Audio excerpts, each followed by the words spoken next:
오래전에 학교 다닐 때 국어 시간에 배웠던 시가 생각이 났습니다. 그 시는 심훈 선생님이 쓰신 그날이 오면이라는 시예요.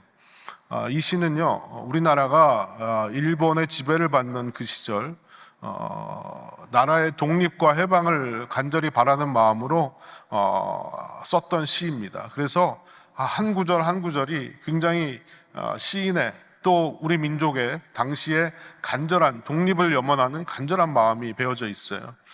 그 시의 일련을 여러분께 한번 소개해 보도록 하겠습니다. 그날이 오면은 삼각산이 일어나 더덩실 춤이라도 추고 한강물이 뒤집혀 용솟음칠 그날이 이 목숨이 끊기기 전에 와주기만 하량이면 나는 밤하늘에 나르는 까마귀와 같이 종로의 인경을 머리로 들이받아 울리오리다. 두개골은 깨어져 산산조각이 나도 기뻐서 죽사오매 오히려 무슨 한이 남으리까. 정말로 처절하면서도 간절한 우리 민족의 독립을 원하는 그 시인의 마음을 느낄 수가 있습니다. 그리고 시인의 바람과 고백처럼 우리 민족의 독립의 날이 왔습니다. 그리고 모든 사람들이 함께 기뻐하는 그날이 오게 되었다는 거죠. 우리는 누구나 자신이 바라고 원하는 그날이 오기를 꿈꾸며 살아갑니다. 하지만 다른 한편으로는 과연 그날이 올까라는 의구심도 우리에게는 있습니다. 제가 군대 얘기를 드려서 죄송한데 군대 이제 이등병으로 처음 부대에 들어갔는데 고참들이 저만 보면 했던 말이 생각이 났어요. 고참들이 뭐라고 그러냐면, 야, 너 제대가 언제야? 라고 얘기하면 제가 그 제대 날짜를 다 계산을 해야 됩니다. 그래가지고 890일 남았습니다 라고 이렇게 얘기를 해요. 그러면 고참이 하는 말이, 야 임마 그날이 오냐? 라고 저한테 얘기를 했어요. 근데 만나는 고참들마다 다 그런 얘기를 하는 거예요. 근데 그런 얘기를 들으면 정말 내가 제대를 할 수 있을까? 그날이 올까? 언제 890일이 지나가는 걸까? 이런 생각들이 들어요. 그런데 하루하루 지내다 보니까 어느덧 제대할 날짜가 다가왔습니다. 그날이 오더라고요. 그러면서 저는 이제 제대하면서 부대문을 빠져나오면서 새로 들어온 신병들에게 똑같이 야, 그날이 오냐? 라고 얘기하면서 그 부대문을 빠져나갔던 기억이 있습니다. 누구나 간절히 기다리고 바라는 그날이 있습니다. 힘들고 어려운 시절을 지나가면서 그 힘든 시간을 끝내는 그날이 오기를 간절히 기다린다는 거죠. 근데 우리는 어느 정도는 그 기다리던 그날이 나에게 왔다라는 것을 경험을 통해서 알고 있습니다. 여러분 그런 경험들 다 하셨잖아요.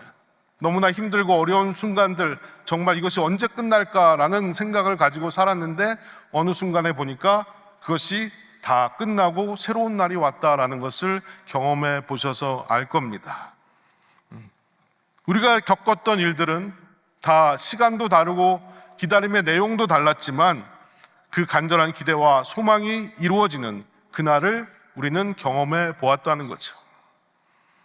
저는 지난주 몇 가정을 신방하면서 그분들이 처한 현실이 너무나 힘들고 고달프다는 생각이 들었습니다. 정말 앞이 보이지 않고 왜 이런 일이 일어났는지 알 수가 없어서 마음을 아파하면서 눈물을 흘려야 하는 그분들의 고백을 들으면서 인간의 연약함과 한계를 느낄 수밖에 없었습니다.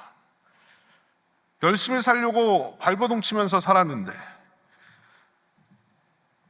나의 인생에 불행이 찾아오고 그 불행 앞에 답을 찾지 못하고 탈출구를 찾지 못하는 그 우리의 모습은 때로는 절망이고 고통일 수밖에 없습니다. 그런데 이런 우리를 더 힘들게 하는 것은 앞이 보이질 않는다는 것, 미래가 보이지 않고 소망이 보이지 않는다는 것, 이것이 더욱더 우리를 힘들게 만들 때가 있습니다. 그래서 우리는 흔들립니다. 그래서 우리는 무너집니다. 내가 그날이 온다는 것을 어느 정도 경험을 해서 알고 있지만 지금 현실이 너무 힘들고 어려우면 그것 때문에 그날에 대한 기억도 그날에 대한 소망도 다 사라지고 말더라는 거죠. 아이들을 키우면서 육아에 지쳐있는 부모님들은 내가 육아에서 해방되는 그날이 올까라는 생각을 하실 거예요. 청소년기 자녀들의 방황하는 모습을 보는 부모님들은 그 아이들이 방황을 끝낼 그날이 과연 올까라는 생각도 들 겁니다. 경제적으로 힘들고 어려운 시간을 지나가시는 분들은 내가 언제쯤이면 좀 여유 있게 살아갈 수 있을까라는 생각도 하실 거예요.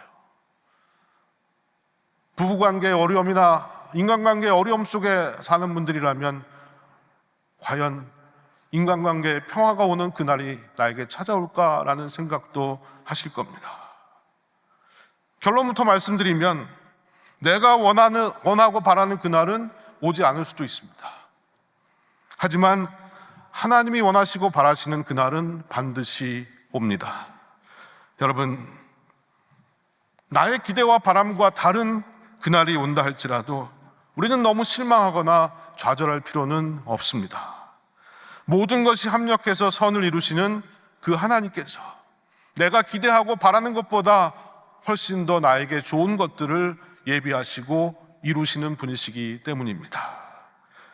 호세아 시대에 이스라엘 백성들은요, 자신들의 죄로 말미암아서 하나님의 엄중한 심판을 받아야만 했습니다. 근데 하나님의 그 심판의 메시지가 너무나 무섭고 너무나 엄중한 것이었어요. 인정사정이 없는 것처럼 보였습니다. 하나님이 뭐라고 하셨냐면 가시로 길을 막고 담을 쌓아서 너희들이 길을 찾지 못하게 하겠다라고 말씀하십니다. 또 그들에게 주었던 것을 다시 다 빼앗겠다. 그래서 너희들이 벌거벗은 자처럼 되게 만들겠다라고 이야기하십니다. 더 나아가서 모든 수치를, 너희들의 모든 수치를 다 드러내겠다라고 말씀을 하세요. 말씀만 들어도 끔찍하고 소름이 끼칩니다. 이 모든 말씀들이 현실이 된다 그러면 정말 불행해질 수밖에 없는 겁니다. 그런데요, 이 와중에도 하나님은 이스라엘 백성들에게 회복의 메시지를 주셨다는 거예요. 오늘 우리가 읽었던 이 본문 말씀을 보시면 그날에 라는 이 말이 3번 등장합니다. 16절과 18절과 21절, 이 3구절에 그날이 오면 내가 너희들을 새롭게 하고 너희들에게 소망이 되겠다 하시는 말씀이 나온다는 거예요. 여러분, 이스라엘을 사랑하시되 끝까지 사랑하시는 이 하나님의 마음이 곧 우리를 향한 하나님의 마음이시라는 거예요. 그래서 우리는 그날이 오기를 소망하면서 기다려야 합니다. 그날이 오늘이 아닐 수 있습니다. 그날은 알 수 없는 날이고 막연히 기다리는 날이지만 하나님은 반드시 우리에게 그날을 허락해 주실 줄로 믿습니다. 그런데 여러분, 그날을 기다리는 자는요, 철저하게 하나님의 관점에서 그날을 기다려야 된다는 거예요. 이 말은 무슨 말인가 하면 그날은 내가 바라는 일들이 이루어지는 날이 아닐 수도 있습니다. 그러나 하나님의 뜻을 이루시는 날이기 때문에 우리는 하나님의 마음으로 하나님의 뜻 가운데서 그날을 바라봐야 된다는 거죠. 여러분, 하나님의 관점에서 우리가 그날을 볼 수 있다면 그날은 비록 내가 원하고 바라는 것이 이루어지는 날이 아닐지라도 우리에게 기쁨의 날이 될 것이고 최고의 날이 되게 된다는 사실을 믿습니다. 여러분, 그러면 그날이 오면 어떤 일들이 일어나게 될까요? 첫 번째로 그날이 오면요, 관계가 회복된다라는 겁니다. 16절과 17절을 보겠습니다. 여호와께서 이르시되 그날에 내가 나를 내 남편이라 일컫고 다시는 내 바알이라 일컫지 아니하리라. 내가 바알들의 이름을 그의 입에서 제거하여 다시는 그의 이름을 기억하여 부르는 일이 없게 하리라. 자, 하나님께서 이스라엘을 향해서 그날에 내가 너희들의 남편이 될 거다라고 얘기를 하시는 거예요. 이 말씀이 신약으로 넘어가면 예수 그리스도가 신랑이 되시고 우리는 신부가 된다라는 이 부부관계의 이미지로 하나님과의 우리의 관계가 연결이 되는 겁니다. 이스라엘 백성들은 지금까지 누구를 남편이라고 불렀냐 하면 바알을 남편이라고 불렀습니다. 이 바알이라는 말의 뜻은 그들의 신의 이름이 바알이지만 바알의 뜻은 뭐냐면 주인 혹은 왕, 소유자라는 그런 뜻을 가지고 있습니다. 그래서 바알을 섬긴다는 것은 바알이 나의 주인이고 나는 바알의 종이다라고 이야기하는 것과 같았습니다. 그런데 바알을 섬기고 있던 그들에게 하나님이 너희들의 주인이다, 너희들은 나의 종이다라고 말씀하시지 않았다는 겁니다. 하나님이 그들을 향해서 뭐라고 하셨냐면 내가 너희들의 남편이 되겠다라고 얘기하신 거예요. 새로운 관계를 하나님께서 이스라엘 백성들에게 말씀해 주신 겁니다. 그렇다면 이 말씀 속에 담긴 하나님의 뜻은 어디에 있을까요? 이스라엘 백성들을 더 이상 주종 관계로 바라보지 아니하시고 부부 관계로 바라보겠다라는 하나님의 뜻인 거예요. 그래서 하나님이 그들을 신부 삼아 주시고 주인과 종의 관계가 아니라 남편과 아내의 관계처럼 매우 친밀한 관계를 만드시겠다라고 하나님이 말씀하신 겁니다. 여러분 놀랍지 않으십니까? 하나도 놀라지 않으시는 것 같은데 이게 놀라운 일입니다, 여러분. 여러분 이 얘기를 들으시면서 뭐 그런가 보다, 뭐 하나님이 뭐 내 남편 되시나 보다라고 생각하실 거예요. 아마 여러분들이 현재 같이 살고 있는 남편을 떠올리면 하나도 놀라운 일이 아닐 수 있습니다. 오히려 더 불행한 일이라고 생각할 수도 있어요.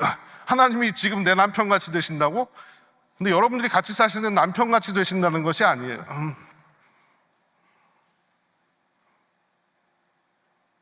하나님께서 우리를 부인처럼 생각하신다라고 하신 것은 다른 신들과 하나님은 다르신 분이다라는 것을 이야기하는 것입니다.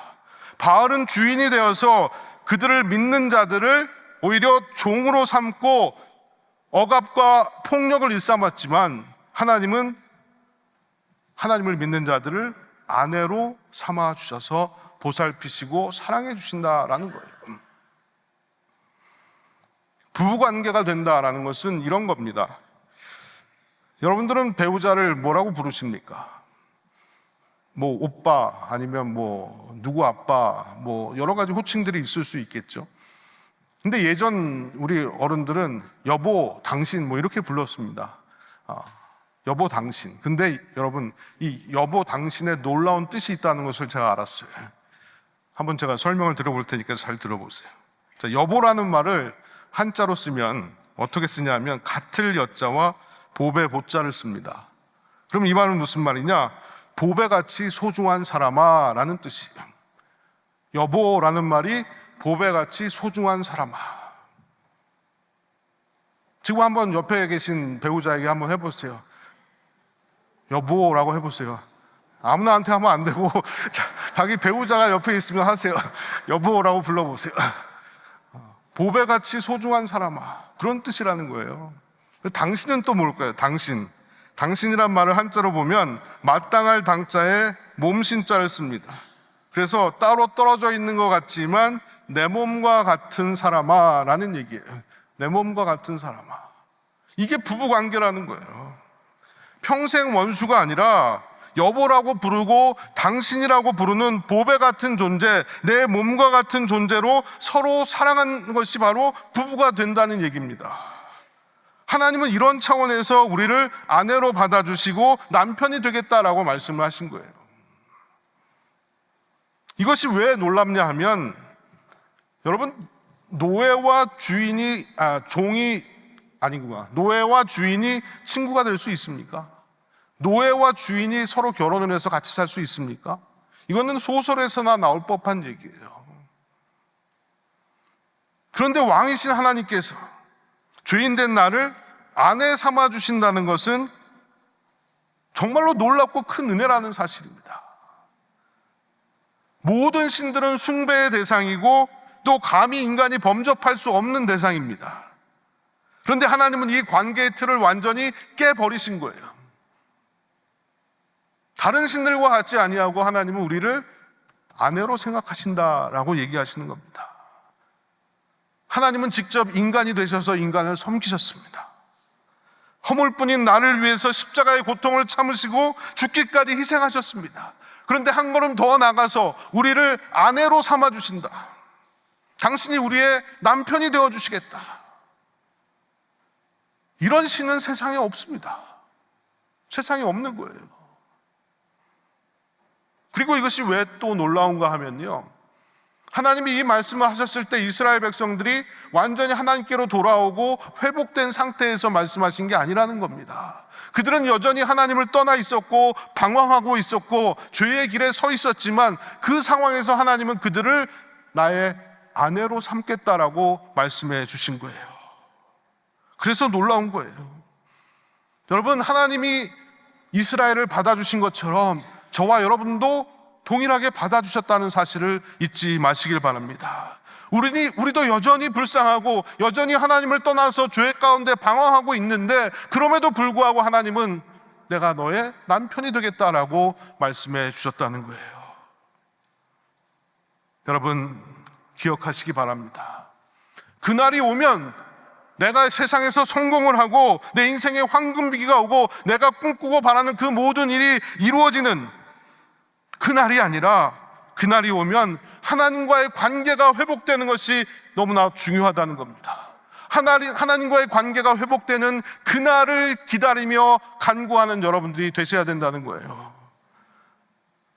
내가 바라는 꿈이 이루어지는 그날보다 더 중요한 것은 하나님과의 관계가 회복되는 그날이 오는 겁니다. 이것을 위해 여러분 기도하시길 바랍니다. 혹시 지금 나의 삶이 거친 들에 혼자 서 있는 것 같으십니까? 혹시 나는 버림받은 인생이라는 생각이 드십니까? 힘들고 지치고 고단하십니까? 그러나 하나님께서 나의 남편이 되시면 이 모든 아픔과 수고를 능히 감당하게 하실 줄로 믿습니다. 모든 인생의 문제는요, 하나님과의 관계가 회복될 때 풀리기 시작하는 겁니다. 하나님과의 관계 회복, 이것이 저와 여러분의 인생에서 가장 중요한 핵심이라는 거예요. 그분의 사랑과 그분의 은혜를 경험한 인생이 복된 인생입니다. 하나님과 사랑 안에서 그 사랑을 느끼고 회복을 경험할 수 있는 여러분들이 되시기를 간절히 축원드립니다. 두 번째로, 그날이 오면 평안이 눕게 됩니다. 18절 말씀을 제가 보겠습니다. 그날에는 내가 그들을 위하여 들짐승과 공중의 새와 땅의 곤충과 더불어 언약을 맺으며 또 이 땅에서 활과 칼을 꺾어 전쟁을 없이 하고 그들로 평안이 눕게 하리라. 그날이 오면 들짐승과 공중의 새와 땅의 곤충과 언약을 맺으시겠다. 말이 좀 잘 이해가 안 되실 거예요. 무슨 짐승들과 언약을 맺느냐라고 생각하시는데, 이 말은 무슨 말이냐 하면 인간의 죄로 인해서 망가졌던 창조 질서를 하나님께서 원래대로 회복시키시겠다라는 그런 말씀인 겁니다. 그래서 이스라엘 백성들이 짐승들로부터 위협을 느끼지 않고 살아갈 수 있는 그런 세상을 만드시겠다라는 거예요. 더 나아가서 하나님은 활과 칼을 꺾어 전쟁을 없이 하시겠다라고 말씀하십니다. 이것은 불안과 공포와 살인이 사라지고 평안이 눕게 되는 그날을 내가 만들겠다라고 하시는 하나님의 약속인 겁니다. 그러면 평안이 눕게 되는 그날은 언제 오는 것일까요? 그날은 하나님을 온전히 알 때 온다는 거예요. 하나님을 온전히 알 때. 20절 말씀을 보겠습니다. 진실함으로 내게 장가들리니 내가 여호와를 알리라 라고 얘기합니다. 우리 마음 가운데 평안은 하나님을 온전히 우리가 알고 신뢰할 때 찾아오는 것이다 라는 거예요. 그러면 여러분, 하나님을 얼마나 아십니까? 하나님에 대해서 하나님이 지금 성경 말씀에 자기 소개를 하고 계시는데 19절에 보시면 이런 말씀이 나와요. 내가 내게 장가들어 영원히 살되 공의와 정의와 은총과 긍휼이 여김으로 내게 장가들며 라고 하십니다. 자, 이 말씀을 통해서 우리는 하나님이 영원하신 분이다라는 것을 알 수가 있어요. 인간 배우자는 늘 변덕을 부리잖아요. 어떤 땐 좋았다, 어떤 땐 싫었다가 우리의 마음이 요동을 칩니다. 하지만 하나님은 영원토록 변함이 없으신 분이라는 거죠. 영원하신 분입니다. 나를 향한 하나님의 사랑도 영원하다는 거예요. 인간의 사랑은 뭐 사랑했다 안 했다 막 변덕을 부리는 사랑이지만 하나님의 사랑은 영원토록 변치 않는 사랑이라는 겁니다. 그래서 로마서 8장 35절에 바울이 이런 말을 하죠. 누가 우리를 그리스도의 사랑에서 끊으리요? 환난이나 공고나 박해나 기근이나 적신이나 위험이나 칼이랴. 인간들이 말하는 사랑은요, 환난이 오고 공고함이 찾아오면 끊어집니다. 핍박이 오고 배고프고 헐벗으며 위험이나 칼이 찾아오면 그 사랑은 끊어지고 만다는 겁니다. 하지만 하나님의 사랑은 그렇지가 않다는 거예요. 그래서 바울은 이어지는 38절에서 이런 말을 합니다. 내가 확신하노니 다른 아무 피조물이라도 우리를 우리 주 그리스도 예수 안에 있는 하나님의 사랑에서 끊을 수 없느니라. 그렇습니다. 하나님의 사랑은 영원하고 그 무엇도 끊을 수가 없습니다. 그분은 변치 아니하시고 영원하신 분이시기 때문입니다. 또 하나님은 어떤 분이십니까? 19절의 말씀해 보면 공의와 정의와 은총과 긍휼히 여기시는 분이다 라고 말씀하십니다. 잘 보세요, 여러분. 공의와 정의라는 말과 은총과 긍휼이란 말은 서로 배치되는 개념입니다. 근데 하나님은 공의와 정의도 가지고 계시고 은총과 긍휼도 가지고 계신다는 거예요. 하나님의 이러한 속성을 극명하게 보여주는 것이 바로 십자가라는 거죠. 십자가예요. 하나님은 죄를 참지 못하십니다. 하나님은 공의롭고 정의로우시기 때문에 죄를 심판하셔야 됐었어요. 그런데 그 심판의 칼날을 인간에게 직접 겨누지 아니하시고 당신의 하나밖에 없는 아들 예수 그리스도를 십자가에 죽게 하심으로 말미암아 우리 대신 죄를 사하게 하셨다는 겁니다. 이게 하나님의 은총과 긍휼인 거예요. 죄를 심판하고 처벌해야만 되는 정의로우신 하나님이시지만 그 정의를 곧이곧대로 쓰지 아니하시고 긍휼과 사랑으로 쓰셨다는 겁니다. 그래서 십자가는 심판이지만 동시에 십자가는 은혜와 긍휼인 겁니다. 우리가 이 십자가를 제대로 이해할 때만이 우리의 인생이 새롭게 시작될 수가 있는 거예요. 많은 사람들이 허전하고 외롭고 불안하고 우울하게 살아갑니다. 마음의 평안을 잃어버립니다. 시시때때로 분노하고 좌절하기도 합니다. 지금 내가 서 있는 이곳이 거친 들판과 같고 광야에 서 있는 것 같기에 마음은 늘 조급하고 불안합니다. 하나님을 믿는 많은 사람들이, 교회를 다니는 많은 사람들이 별반 다르지 않습니다. 우리도 동일하게 이런 마음으로 살고 있어요. 근데 크레이그 로스웰이라는 목사님이 크리스천 무신론자라는 책에서 이런 말을 합니다. 하나님을 믿지만 여전히 늘 걱정 근심에 젖어 살고, 하나님을 믿지만 죄로 인한 수치심에 감옥에 갇혀 살며, 하나님을 믿지만 기도 응답에 대한 믿음이 없고, 하나님을 믿지만 다른 곳에서 행복을 찾으려 비용을 낭비하고, 하나님을 믿지만 돈에 대해서 더 신뢰를 보내고, 하나님을 믿지만 누구에게도 자기 믿음을 전하지 않고, 하나님을 믿지만 교회를 신뢰하지 못해 출석을 하지 않는 사람, 이런 사람들이 바로 크리스천 무신론자들이다라고 이야기합니다. 혹시 여러분이 여기에 해당되지는 않으십니까? 나는 하나님을 믿는 사람처럼 보여도 실상은 하나님이 존재하지 않으신 것처럼 하루하루를 살아가고 있더라는 거예요. 여러분 평안하십니까? 왜 여러분들의 마음 가운데 평안이 사라지고 있는 것일까요? 그것은 우리가 끊임없이 바알을 쫓아가기 때문에 그런 겁니다.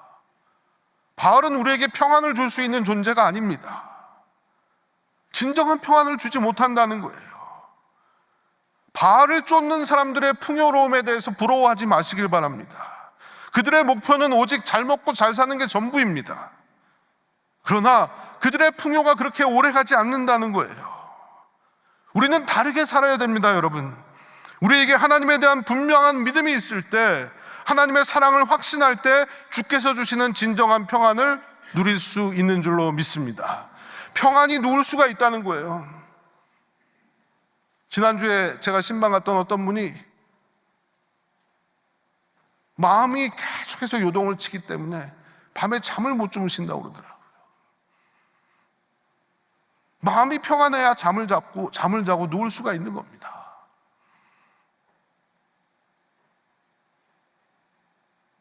하나님을 온전히 신뢰하고 그 사랑을 확신할 때 심지어는 죽음이 찾아온다 할지라도 우리는 평안히 누울 수가 있는 거예요. 죽음 앞에서도 두렵지가 않은 겁니다. 저는 여러분이 주 안에서 평안하시기를 간곡히 축원드립니다. 주 안에서 평안하십시오. 지금 혹시 여러분들이 사망의 음침한 골짜기를 걷는 것 같은 절망의 길에 빠져 있을지라도 오직 나에게 평안을 주시는 분은 주님밖에는 없음을 믿으시길 바랍니다. 그리고 주님이 주시는 그 평안으로 하루하루를 살아가시고 잠자리에 드셨을 때 평안히 누우실 수 있는 그런 은혜가 여러분 모두에게 있기를 간절히 소망합니다. 또한 세 번째로, 그날이 오면 어떤 일이 일어나는가? 하나님이 응답하신다는 겁니다. 21절을 보시면요, 여호와께서 이르시되 그날에 내가 응답하리라. 나는 하늘에 응답하고 하늘은 땅에 응답하고 땅은 곡식과 포도주와 기름에 응답하고 또 이것들은 이스라엘에 응답하리라. 여기서 응답하신다라는 이 말씀은요, 버림받은 땅이 곡식과 포도주와 또 올리브 기름을 생산하게 된다라는 그런 얘기입니다. 그동안 죄에 대한 하나님의 진노로 말미암아서 하나님은 응답하지 않는 분처럼 보였습니다. 하지만 그날에는 이스라엘에게 응답하시고 이스라엘에게 풍요를 선물로 주시겠다라고 약속을 하시는 거예요. 그리고 23절에 보시면요, 내가 나를 위하여 그를 이 땅에 심고 긍휼히 여김을 받지 못하였던 자를 긍휼히 여기며 내 백성이 아니었던 자에게 향하여 이르기를 너는 내 백성이라 하리니 그들은 이르기를 주는 내 하나님이시라 하리라 하시니라. 많이 들어보셨죠? 제가 지난 시간에 말씀을 드렸지만 긍휼히 여김을 받지 못했던 자들이 긍휼히 여김을 받게 된다라는 이 말씀은요, 이 호세아의 자녀들의 이름에서 온 겁니다. 로루하마, 긍휼히 여김을 받지 못한다라는 이름에서 앞에 로를 빼버리면 긍휼히 여김을 받는 루하마가 된다는 거예요. 그렇게 되게 하시겠다라고 얘기합니다. 로암미, 너는 내 백성이 아니다 라는 이 말에서 앞에 로를 빼버리면 암미, 너는 내 백성이다 라는 말이 되는 겁니다. 하나님께서 이스라엘을 그렇게 회복시키시고 응답하시겠다라고 말씀하십니다. 이 하나님의 응답을 들은 이스라엘 백성들이 또한 하나님 앞에 응답을 합니다. 주는 내 하나님이시라고. 여러분, 신앙생활은요, 하나님의 응답에 대해서 내가 응답하는 인생의 여정입니다. 끊임없이 우리가 하나님과 대화하면서 하나님이 나에게 응답하실 때 나도 하나님 앞에 응답하는 거예요. 살다 보면 하나님이 안 계신 것 같고 하나님이 아무런 응답도 주시지 않는 것 같은 그런 상황을 만날 때가 있습니다. 나의 인생은 날마다 힘들고 고달픈데 하나님은 아무것도 나에게 도와주시는 것이 없는 것처럼 생각이 될 때가 있어요. 그런데 여러분, 믿음이라는 것은요, 하나님의 응답하심을 내가 귀 기울여 듣고 또 그것을 내가 하나님께 다시 응답으로 고백하는 여정이라는 거예요. 때로는 인생의 시련과 고통 속에서 하나님을 떠나 방황하기도 하고 냉소적인 신앙생활을 하기도 하고 하나님이 안 계신 것처럼 살아가기도 하지만 응답하시는 하나님을 향해서 하나님, 당신이 나의 하나님이십니다 라고 고백하게 되는 것, 이게 믿음의 길이라는 겁니다.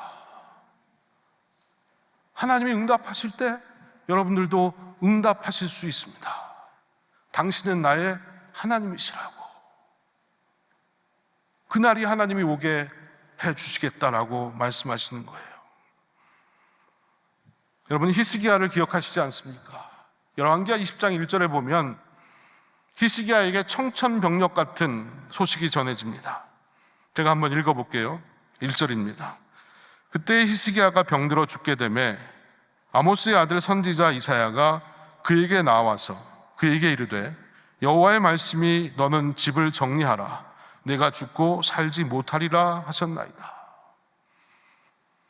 병든 히스기야에게 전해진 메시지는 네가 다시 회복할 거야, 다시 건강해질 거야 라는 메시지가 아니라 너는 죽을 거야, 집을 다 정리해 이제는, 그런 메시지가 주어졌다는 거예요. 얼마나 절망스러웠겠습니까?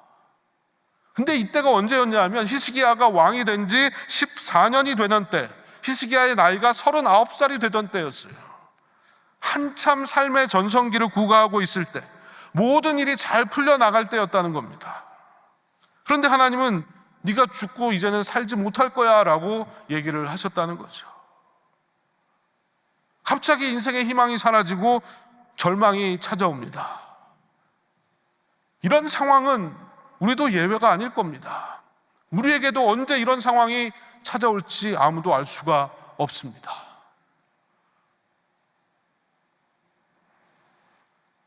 갑작스럽게 찾아온 절망은요, 우리를 답답하게 하고 하나님을 의심하게 만듭니다. 나는 잘 살았는데, 열심히 살았는데 하나님은 왜 나에게 이런 시련을 주시고 아무 말씀도 없으신 걸까? 하나님이 너무 차갑게 느껴지고 나의 절망 따위에는 관심도 없는 분처럼 생각이 될 때도 있습니다. 오히려 나를 심판하시는 데만 열심인 것 같은, 하는 일마다 잘 풀리지 않는 어려운 상황을 만나게 하시는 이 하나님이 이해가 되지 않을 때도 있다는 겁니다. 그런데 이 순간 히스기야는요, 통곡하며 하나님 앞에 기도합니다. 그리고 하나님은 히스기야의 기도에 응답하셨다는 거예요. 뭐라고 응답하셨냐? 열왕기하 20장 5절에 보니까 너는 돌아가서 내 백성의 주권자 히스기야에게 이르기를 왕의 조상 다윗의 하나님 여호와의 말씀이 내가 내 기도를 들었고 내 눈물을 보았노라. 내가 너를 낫게 하리니 내가 3일 만에 여호와의 성전에 올라가겠고. 깊은 절망 속에서 응답하시는 하나님을 체험하게 된 겁니다. 하나님의 응답이 뭡니까? 내 기도를 들었고 내 눈물을 보았다라는 거예요. 이것이 바로 하나님의 응답이었다는 겁니다. 여러분, 하나님은 응답하시는 분이에요. 그날에 하나님께서 우리에게 응답하실 겁니다. 어떤 분이 저에게 영상을 하나 보내주셨는데요, 2014년에 개봉한 프랭크 vs 갓이라는 제목의 영상인데,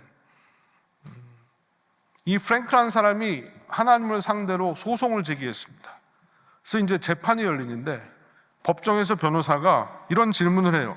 증인에게, 주교가 증인으로 나왔는데 증인에게 이런 질문을 합니다. 사랑이 많으신 하나님이 왜 이런 비극을 허락하시나요? 정말 하나님은 우리가 고통받기를 원하시는 겁니까? 라고 질문을 합니다. 그랬더니 증인으로 나왔던 주교가 대답을 합니다. 어떤 대답을 했는지 한번 여러분 영상을 통해서 보시길 바랍니다. I asked for strength, and God gave me difficulties to make me strong. I asked for wisdom, and God gave me problems to solve. I asked for courage, and God gave me dangers to overcome. I asked for love, and God gave me troubled people to help. My prayers were answered. 나의 기도는 모두 응답되었다라고 얘기하면서 하는 말이, 우리는 강하게 해달라고 하나님 앞에 기도하지만 하나님은 우리를 강하게 하기 위해서 어려움을 주신다는 거예요. 우리는 지혜를 달라고 하나님 앞에 기도하지만 하나님은 해결할 수 있는 문제를 주신다는 겁니다. 우리는 용기를 달라고 하나님 앞에 기도하지만 하나님은 극복해야 될 위험을 주신다는 겁니다. 우리는 사랑을 달라고 하나님 앞에 기도하는데 하나님은 도움이 필요한 사람들을 우리에게 보내주신다는 겁니다. 이게 하나님의 응답이다라고 이야기합니다. 여러분, 하나님은 오늘도 내 기도를 들으시고 내 눈물을 보시는 하나님이십니다. 하나님의 관심은 우리의 기도가 아니에요. 하나님의 관심은 우리 자체에 있는 겁니다.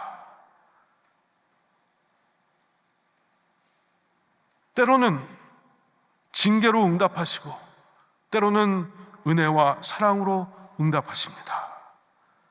이스라엘을 징계하셨지만 긍휼히 여겨서 다시 회복하시는 은혜를 이스라엘에게 베풀어 주신 이 하나님께서 우리도 긍휼히 여기시고 응답하시고 회복시켜 주실 줄로 믿습니다. 여러분, 그날이 옵니다. 그날을 소망하며 하나님께 나아가십시오. 나의 절망이 나의 죄 때문이건 아니면 다른 사람의 죄 때문이건 그날은 나의 날이 아니라 하나님의 날이기 때문에 반드시 오게 될 줄로 믿습니다. 하나님의 회복의 날, 그날을 기다리며 날마다 주님께 가까이 나아가시고 하나님을 향해서 당신은 나의 하나님이십니다라는 고백을 드릴 수 있는 여러분들의 믿음과 삶이 되시기를 주님의 이름으로 축원드립니다. 기도하겠습니다.